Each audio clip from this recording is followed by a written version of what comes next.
Hey, Paul here for Retro Gaming Arts, and we all know Mega Man and Castlevania are the greatest games in the entire action platformer genre. So, even though I love those games, we all love those games, I want to talk about a lot of games that are similar to them, but just don't get as much attention or as much hype, but are still really, really good. So let's go take a look at a bunch of non-Mega Man, non-Castlevania awesome action platformers. Ranger X is off the rails. This is such a unique and diverse game. It's so many different genres mashed up. I don't know if it would definitely considered being an action platformer because it's got run and gun elements, shoot 'em up elements, action platforming elements. Now this was developed by GAU Entertainment, who is a developing subcontractor. Look at this, just look at this close-up of your Ranger X. So you're him in the suit, and then you can go into your motorcycle, and that's what adds so much dynamic to this game. And since they were a subcontracting developer, they made awesome games for people, and Ranger X is no exception. And it's very unique and very diverse, like I said, because you also have these battery terminals where you can fly up in and you can recharge Ranger X himself. It's different from your power meter, but it's like your battery meter, and it's just a great innovation to the genre.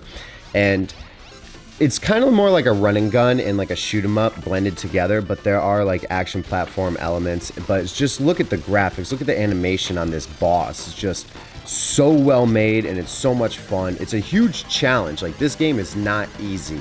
It takes a while to get used to this, but it's not too challenging to the point where you feel like it's broken. And you get like a flamethrower and this boss little caterpillar things running around, and look at the scrolling in the background of the graphics. Just such a good game. Now, Rocket Knight, Konami, Sega Genesis, 1993. This game is, pretty well known. It's one of the more well-known ones on this list, but it needs more attention because of how great it is. It's kind of cute and playful because you're this little like armadillo or whatever, and he's got like a boomerang. It's like Australian. I'm not sure. I don't even know. But the gameplay-wise, it's excellent. Now, in this boss, it's kind of like the first half is a puzzle, and then you got to do your little Rocket Knight thing to destroy it. And the graphics, again, are just very well made. The music in this game is excellent. Like, back in the day when you saw, Konami and Capcom making a game, like, you knew you were getting something good. Still to this day, for the most part, I still enjoy their games. It's just a lot of fun to play this one. It's a unique mechanic where you have like a rocket jetpack, and then you shoot and you bounce around on the screen with your sword, and you can throw your boomerangs. It's a lot of fun, and you can also like grab things with your tail and bounce all around the level like that, and like sort of float around, hang upside down. It was very like playful, but the gameplay is still there. I actually remember renting this. I went to rent Primal Rage for PlayStation because we played it on the Genesis, and then I saw this and was like, just had to play it. Listen to this music. It's very like upbeat and alive. Now this is just like a nice little action platformer. It's not too involved. Like, I would say it's not as good as the last two games we just talked about, but it's nice. It's like a nice little, it's not super popular, it's very inexpensive, and it's fun. And that's what's important. And so you're just this little pirate, you got a little sword, you collect some things, and if you collect the things, you swing the sword, and the sword throws the things. Boom. Simple. But it looks very good. This is recorded in RGB, and everything else was recorded in S-video. But the graphics are, in RGB, they look good. It's just like a little action platformer, you know what I mean? Not like one of those, not as big as the last two or as the next ones to come, but still enjoyable. And look at the animation. It's just 4 lines for your sword, 3 lines, like a curve, and then 2 down, but whatever. It's still fun, and that's what matters.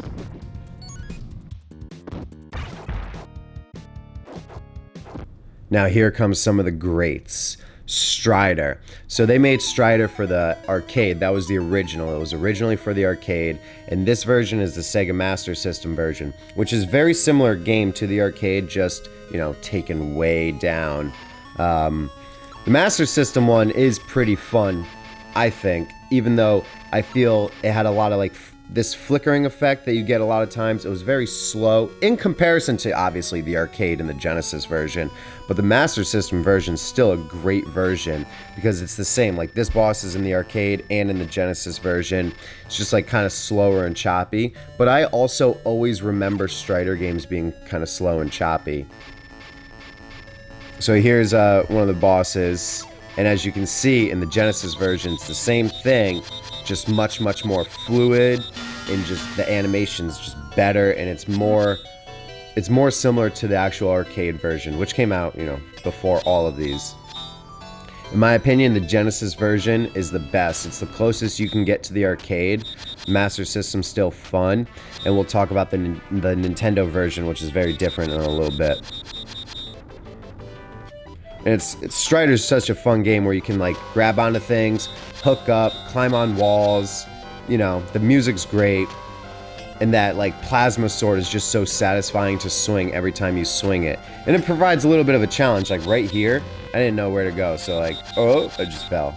And then here we're gonna play the Nintendo version, which is similar premise, completely different game as opposed to the Master System Arcade and Genesis version, which there's nothing wrong with that. And it's very enjoyable, but this one is it's almost like puzzle action platformer as well, because you got to find these discs, and then you get the disc, you analyze the disc, and then that opens up a new location for you to go. And there's no like, it's not you just go to the end of the level, and then once you're at the end of the level, you go to a new level. You got to go all around the whole level, find the discs, the floppy discs, and then like leave and go somewhere else. Now here's Wonder Boy. So this is Wonder Boy in Monster World, or Wonder Boy in Monster Land for the Master System. And this is a great one. This one's a lot of fun. So it's an action platformer, but you have some RPG elements in it. Like you can buy new boots, you can go get healed, there's all sorts of different stuff. And then you get the new sword, and just look at those little pink booties. And it's just simple. Like, it's nice, it's cute, it's quaint, it's not, it looks easy, but it's not as easy as it may be. It takes a while to get through these games, but they're a lot of fun. By Ale or Mead. Just a lot of fun playing all of them. There's many different variations of all these different Wonder Boy games. Throw some fireballs at this guy, you get fireballs because it's action RPG platformery. This one is Wonder Boy 3. As you can just see, it's different graphics, but it's still a whole lot of fun. Same premise, similar game. And then here we have Wonder Boy in Monster World, not Monster Land. And then this one's just well done. This one's on the Genesis, and it just looks absolutely phenomenal. And now we have probably the most fun and the best game, tied with Ranger X on this list, and this is Popful Mail. And no matter what I can say about Popful Mail, I will never be able to do it enough justice in this video because there won't be enough time. So this is a boss fight probably halfway through the game. Pretty difficult. It looked kind of easy, but it's actually really difficult because you have to figure out the pattern, and then there's only like one way to beat them. And just, I don't know, just look at the graphics. This is recorded in S-Video, by the way. An S-Video modded Genesis playing on Sega CD. And here's another boss. The bosses are huge aspects of these games, but there's also a lot of charm. This voice acting is amazing. You haven't seen Muttonhead lately, have you? Quiet, we don't have time for that. Just pull the lever and let's get out of here. I've got all the time in the world. Hapless dolt you are!